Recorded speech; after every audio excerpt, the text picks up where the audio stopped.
So part of video 3, welcome to the underside. Trying to remove the motor. Squeeze under here. Show you guys everything I'm looking at. Trying to get these nuts up in there. Those are the 17 millimeters that allow you to take the motor off of the transmission. So I'm trying to clean a lot of this gunk up from underneath of here, and you can see it's quite the oily mess. I'll show you guys in a minute after we get this engine pulled.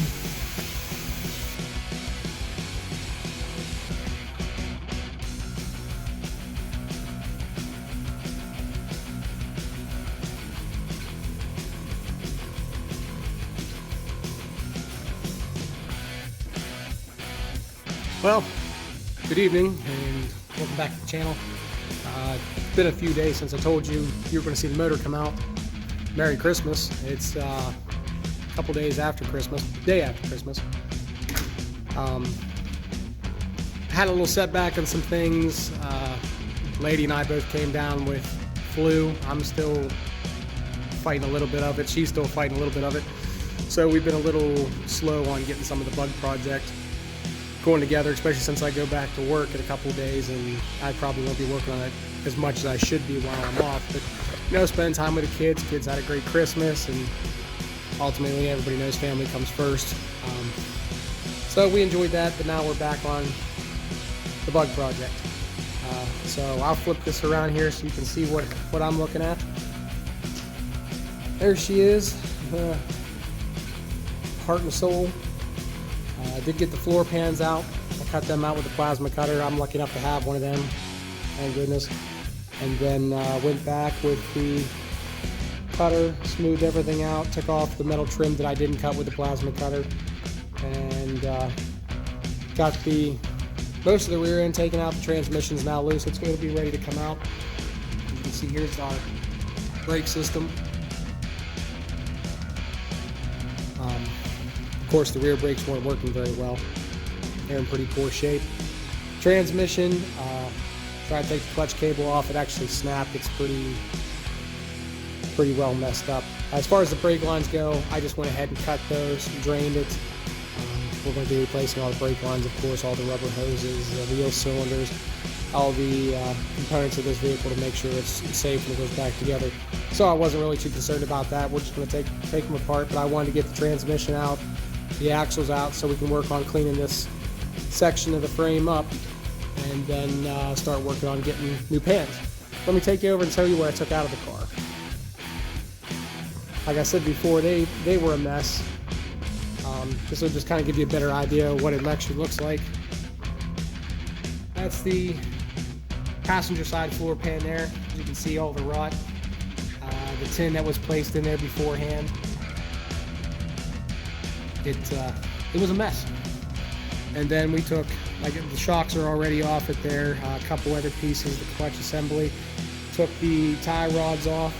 I haven't removed anything on the front yet. We haven't got up there, but here's the front, just so you can see kind of where I'm at. She's been scraping away a lot of the tar and things like that are down here along this inner, I guess you'd call this like a torque tube assembly like the older cars had. But we're going to go ahead and replace things like speedometer, the accelerator cable, here's your clutch assembly and everything like that. All that'll be replaced.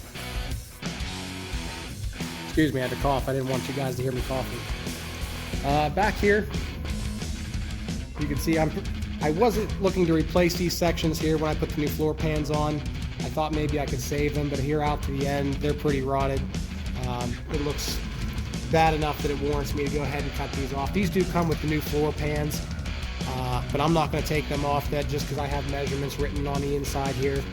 I want to make sure that my measurements match with the aftermarket floor pan, so I make sure that I get everything lined up correctly, so when we go to set the body back on the pan, we're not looking at having to redo the holes everywhere. So that's one focus point. Like I said, the other one here, mostly getting this car apart, getting everything just cleaned up, and we'll start wire wheeling all the pieces of the frame, cleaning up real nice.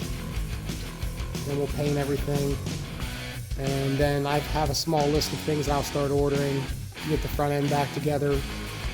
Once we get the rear end taken apart and we start wire wheeling, cleaning the frame, I'm going to start looking at options on maybe lowering this beam a little bit. Nothing drastic. I'm thinking maybe 2 to 3 inches. I don't really want to shorten it. I'm not looking to slam the bug, and I don't really want tire rub. And we've gone back and forth on whether or not we want to keep this car original to the drums in the front, or if we want to go with the 2-inch drop spindles and disc brake kit. I kind of like that idea more. It kind of brings a little more current, but at the same time I feel it's a little safer. In body news, went ahead and did some chemical stripping on the roof of the car. Couple things I wanted to look into, because where we got the bug from, the guys, there might be some scratches, some issues with the roof on there, and it looks like there might be. If you look here, you can see some deep grooves that are in the top of the roof, and these grooves, we're actually going to take that down clean bare metal. We'll finish this out with 80 grit, and there's a few dings and dents on the top of there, but I'll show how to clean this all up, and then we'll go ahead and coat this in epoxy primer until we're ready to do the body work. But at least at that point I can get the thing up on jack stands so we can start working measurements and things like that for the heater channels, because that's all been measured out. You guys have seen the car's already braced and ready to go up in the air to have that work completed. So we'll probably knock this out probably first next week, put just a light coat of primer on there just to keep it for a while, and then we'll go back to the body work later. But I kind of wanted to see these marks and grooves that you could see with the Rust-Oleum paint that we put on there. And if you're wondering what we used to strip it, it was aircraft stripper, the old style, not the new style they have. It was the better style, and some lacquer to wash it off. But what I'll do is I'll get this all down and probably treat it with a 50-50 vinegar water wash.